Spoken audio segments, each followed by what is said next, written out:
कभी कभी जिंदगी में ऐसे फैसले हो जाते हैं जो हम उस वक्त सही समझते हैं, लेकिन बाद में वही फैसले हमें जिंदगी भर रुला देते हैं। ये कहानी है आयशा और उसकी माँ की।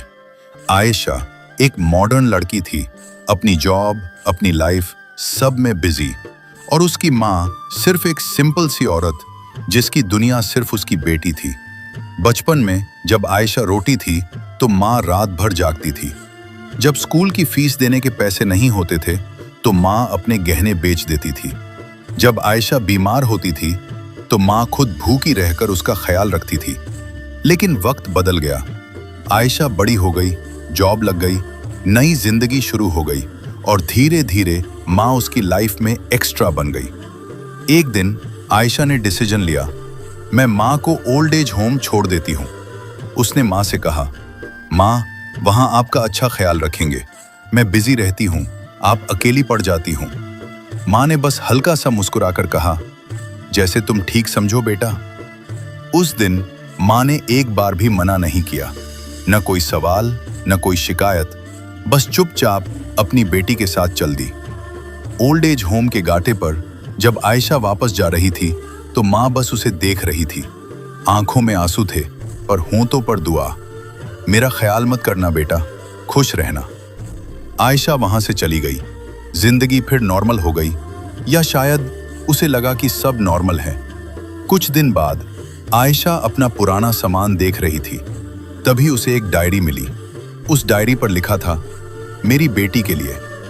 आयशा ने डायरी खोली। उसमें माँ ने लिखा था, जब आयशा छोटी थी तो मैंने अल्लाह से एक ही दुआ मांगी थी कि मेरी बेटी कभी परेशान न हो। आज जब वो मुझे ओल्ड एज होम छोड़ कर गई तो दिल तो बहुत रोया, लेकिन मैंने फिर भी दुआ की कि मेरी बेटी हमेशा खुश रहे।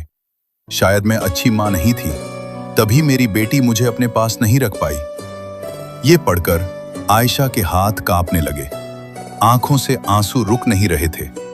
उससे याद आया हर वो पल जब माँ ने उसके लिए सब कुछ सैक्रिफाइस किया, और आज उसने क्या कर दिया। आयशा तुरंत कार में बैठी और सीधा ओल्ड एज होम पहुंची। वहां जाकर उसने पूछा, मेरी माँ कहाँ है? स्टाफ ने धीरे से कहा, वो सुबह से आपका नाम ले रही थी। आयशा भागकर अंदर गई। माँ बेड पर लेटी थी, कमजोर लेकिन आंखों में वही प्यार। आयशा रो पड़ी, माँ, मुझे माफ कर दो, मैं आपको घर ले जाने आई हूं। माँ ने हल्का सा हाथ उठाया और उसके सर पर रखा। तू खुश रहना बेटा, बस यही मेरी दुआ है। उस दिन आयशा ने सिर्फ अपनी माँ को नहीं बल्कि अपनी इंसानियत को भी वापस पा लिया। कभी भी अपनी माँ को इतना दूर मत करना कि वापस आने का मौका ही न मिले।